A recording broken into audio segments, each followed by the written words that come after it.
What emerges from reading the latest report on the overseas territories by the House of Commons Foreign Affairs Committee is that Gibraltar is in a pretty good place compared to all the other overseas territories. They have a series of running issues with the United Kingdom government that we don't have for a variety of reasons. And I think you also see that we are essentially in a different place to the rest of them, partly, of course, because we have been or are still in the European Union, that when the United Kingdom leaves the European Union, we will leave too.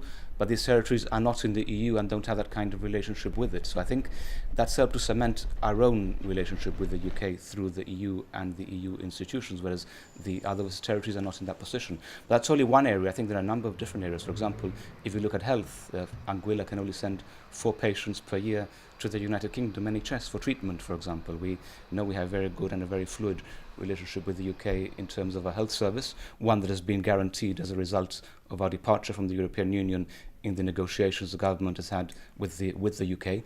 So we are, as I said before, in a very different position in many areas from the other overseas territories. One of the things that they do highlight is access to the British government, another area where I'm sure you have no complaints. We have no complaints. So we've said throughout the Brexit negotiations, for example, how well we are in terms of our relationship with the United Kingdom, the level of access that we have. Whenever we've requested to see any senior UK minister, including the Prime Minister, we've met them and we've had that degree of access. And we've also said very clearly that for us, the structure of a joint ministerial council between the two governments is a structure that works. And we've formally requested from the UK that structure should continue into the future once we are no longer in the European Union, because the reality is that having access to UK ministers and civil servants in that framework has worked very well for Gibraltar. Clearly, the other overseas territories are in a different position. Now, we went to the UK in 2003 with proposals for constitutional change. We came back with a new constitution in 2006. Clearly, that was a compromise between the UK's position and our position. We did not achieve the maximum level of self-government that we could have done. The maximum level was what was laid out in the report that the House of Assembly produced in 2003. So there is still more to go. And you will recall that in our manifesto, we mentioned that there was a need to continue constitutional reform and constitutional change and to strive for greater self-government for Gibraltar, to remove certain areas from the constitution which we felt were offensive in this day and age, and that process will certainly continue. One of the things that the territories think is offensive is coming under the Foreign Office. What do we think of that? It's worked for us in the sense that we have come under the Europe Directorate of the Foreign Office. And because we're in the European Union, it was very relevant to belong to the Europe Directorate. But this is part of a wider argument in the overseas territories, was obviously that they have belonged to the Overseas Territories Directorate, which is a different one, dealing with different people and with different issues.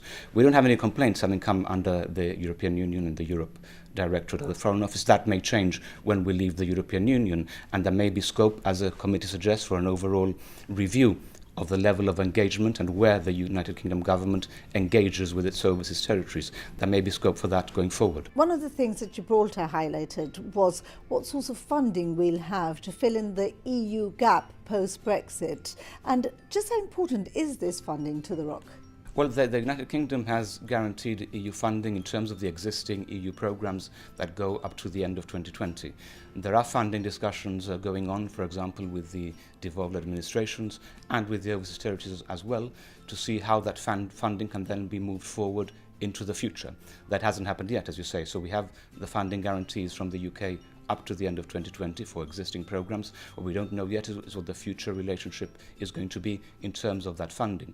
But the reality is that for Gibraltar, it does represent a very small proportion of our income, and although there are many companies and businesses and individuals that have benefited from it over the years, there may be other things that we can do. But certainly in the first instance, all the overseas territories are looking to the UK to replace EU funding post-2020.